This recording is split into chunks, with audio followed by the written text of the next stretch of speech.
मैं एक बार फिर से आपका स्वागत है। आशा करता हूँ आप सभी अच्छे होंगे। तो दोस्तों एम्स बीएससी नर्सिंग 21 सेशन के लिए आपकी काउंसलिंग प्रोसेस स्टार्ट हो चुकी है। इसका शेड्यूल मैंने ऑलरेडी आपको सेपरेट वीडियो में प्रोवाइड करवा रखा है। तो आपकी जो काउंसलिंग प्रोसेस है वो 25 जनवरी 2022 से स्टार्ट हो चुकी है, जिसमें आपको पहले मॉक राउंड में अपनी जो चॉइस फिल करनी होगी। मॉक राउंड का मतलब ये समझ के चलिए कि ये एक तरीके से आपका प्रैक्टिस राउंड है, कि आप इसमें समझ सकते हैं कि किस तरीके से अपनी काउंसलिंग में आपको पार्टिसिपेट करना है, क्या प्रोसीजर रहेगा, किस तरीके से चॉइस फिल करनी है। और मॉक राउंड में आपको सीट अलॉट होती है, तो आप वही ऑर्डर आप जो फर्स्ट राउंड काउंसलिंग होगा उसमें भी रख सकते हैं। तो एक तरीके से ये आपका प्रैक्टिस सेशन या प्रैक्टिस राउंड मान सकते हैं। तो इसका रिजल्ट भी आपका 31/1/2022 को जारी कर दिया जाएगा।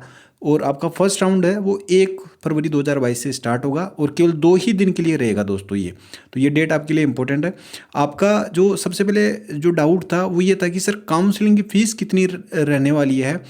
तो दोस्तों आपका जो काउंसलिंग की फीस आप यहाँ पे देख सकते हैं, इंपॉर्टेंट शेड्यूल वाली नोटिफिकेशन में दे रखा है, there will not be any fee for online seat allocation AIIMS process in this session. तो आपकी कोई भी फीस नहीं लगेगी काउंसलिंग प्रोसेस में।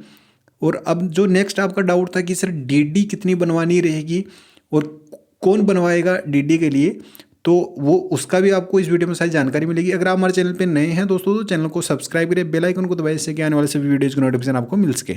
तो दोस्तों जो डीडी से रिलेटेड, जो 1 लाख की डीडी से रिलेटेड आपके काफ़ी सारे जो डाउट थे और लगभग सभी स्टूडेंट के डाउट था कि डीडी कैसे बनेगी और किसको बनवाना है।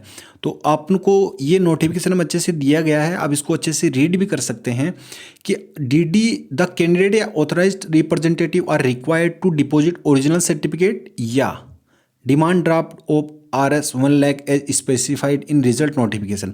तो ये वाली आपने अच्छे से पढ़ी नहीं तो आपके ये डीडी वाला आपको डाउट था।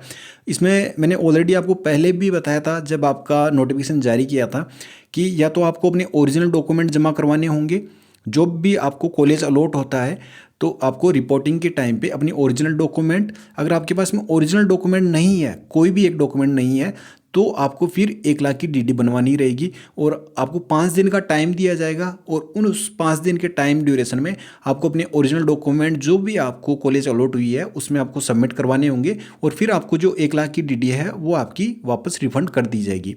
तो डीडी सभी को नहीं बनवानी है। जिनके पास में ओरिजिनल डॉक्यूमेंट नहीं है और सीट अलॉट होती है तो उस केस में 1 लाख की डीडी बनेगी और फिर आपको 5 दिन का एक्स्ट्रा टाइम दिया जाएगा जिसमें आप अपने ओरिजिनल डॉक्यूमेंट तैयार करवा सकते हैं। अगर आप 5 दिन में अपने ओरिजिनल डॉक्यूमेंट आप नहीं जमा करवाते हैं तो आपकी जो डीडी है 1 लाख रुपए की वो आपकी जब्त कर ली जाएगी और आपका जो कैंडिडेचर है वो भी कैंसिल कर दिया जाएगा।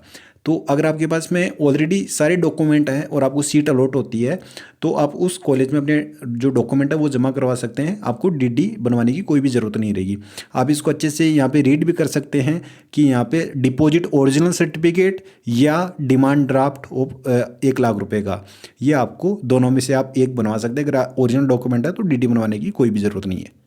अब डीडी किस तरीके से बनेगी दोस्तों, तो डीडी के लिए आप ऑनलाइन पेमेंट भी कर सकते हैं। आप ऑनलाइन पेमेंट जैसे बैंक में जाके भी आप डिपॉजिट कर सकते हैं और ये आपकी सारी डिटेल्स दी गई, जैसे स्टेट बैंक का आपको यहाँ पे बैंक है और ब्रांच एड्रेस दिया गया है, अकाउंट होल्डर नेम दिया गया, account number, IFSC MICR code. तो ये सारी डिटेल्स आप बैंक में जाके भी जमा करवा सकते हैं या आप नेट बैंकिंग से भी आप ये डीडी बनवा सकते हैं। तो ये सारी डिटेल्स दी गई है। नेट बैंकिंग से अगर आप करते हैं तो आपको सारी की सारी डिटेल्स, जैसे आपने डीडी बनवाई है तो उसकी डिटेल्स आपको सेंड करनी रहेगी आपकी, जिसमें ट्रांजैक्शन आईडी रहेगी, अमाउंट कितना है और आपने कौन सी डेट को अपना फंड ट्रांसफ़र किया है, वो सारी की सारी चीज़ें आपको ये ईमेल आईडी दी गई है ems.bsccounseling@gmail.com, तो इस पर आपको सेंड करनी रहेगी।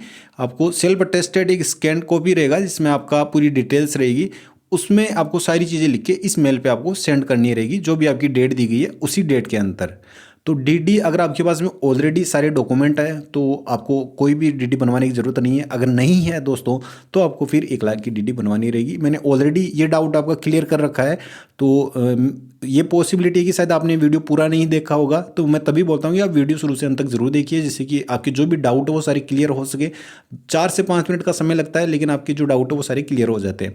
आई होप आपकी जो काउंसलिंग फीस और डीडी से रिलेटेड जो भी डाउट था वो क्लियर हो गया होगा और आपको काउंसलिंग में चॉइस फिल किस तरीके से करना है, आपको पैनिक नहीं होना है, आपको बिल्कुल शांति से, और मैं हर एक चीज़ का आपको डिटेल सेपरेट वीडियो प्रोवाइड करवा दूंगा, तो आपको स्टेप बाय स्टेप फॉलो करके आप सारी चीज़ें अपनी काउंसलिंग में फिल कर सकते हैं, जैसे कि आपको किसी तरह कोई असुविधा नहीं होगी। आपको गलती बिल्कुल भी नहीं करनी है दोस्तों, क्योंकि रजिस्ट्रेशन के टाइम पे भी जब एप्लीकेशन फॉर्म फिल किए गए थे तो काफ़ी सारे कैंडिडेट ने अपने एप्लीकेशन फॉर्म में काफ़ी सारी मिस्टेक की थी, फिर उनके इशू क्रिएट हुआ था, तो इस वजह से वो एग्ज़ाम भी नहीं दे पाए थे। तो वो गलती आपको काउंसलिंग में नहीं करनी है।